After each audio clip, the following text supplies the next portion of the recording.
2 मार्च 1660 मध्ये पन्हाळा या किल्ल्याला सिद्धी जोहरचा वेढा पडला, ज्यात शिवाजी महाराज अडकले.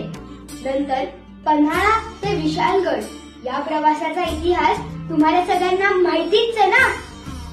मार्गात शिवा काशीदनी प्रति शिवाजी महाराजांचे रूप घेऊन आणि बाजीप्रभू देशपांड्यांनी घोडखिंडीत लढून त्यांनी त्यांचे प्राण स्वराज्याला अर्पण केले. ती घोडखिंड आपण पावनखिंड म्हणून ओळखतो.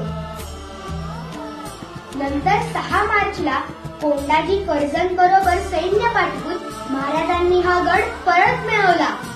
अशा या पन्हाळा किल्ल्याची माहिती मी माझ्या 6व्या भागात घेऊन आलोय. मानाचे ते 12 किल्ले या सिरीज मधून. कोल्हापूर जिल्ह्यातील पन्हाळा हा किल्ला दख्खन मधील सर्वात मोठ्या किल्ल्यांपैकी एक आहे, ज्याचा विस्तार 14 किलोमीटर लांब आहे आणि ज्यात 48 बुरुज आहेत. तटबंदीची बांधणी ही नैसर्गिक तर काही ठिकाणी जांभा खडक फोडून केलेली आहे. किल्ल्याला आत एक व बाहेर एक असे दुहेरी तट आहे, ज्याला पडकोट असे म्हणतात. किल्ल्यावर सादोबा आणि सोमाला असे 2 तलाव आहेत आणि अनेक विहिरी आहेत. अंधारबावडी ही 3 मजली भूमिगत विहीर आहे. शत्रूच्या वेढ्यातही पाण्याचा पुरवठा सुरळीत व्हावा म्हणून ही बांधली होती. सज्जाकोठी इथून निसर्ग छान दिसतो. महाराज इथे विचार मंथन करायचे असे म्हणले जाते.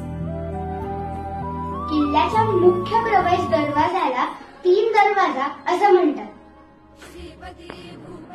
किल्ल्याला 1200 वर्षांचा इतिहास आहे. किल्ल्याला अनेक नावं होती.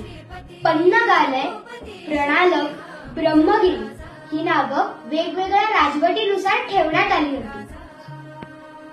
राणी ताराबाई इथे जवळपास 5 वर्ष राहिल्या होत्या. असा हा पन्हाळा किल्ला इतिहासाचा आणि निसर्गाचा अनोखा मिलाप आहे. धन्यवाद.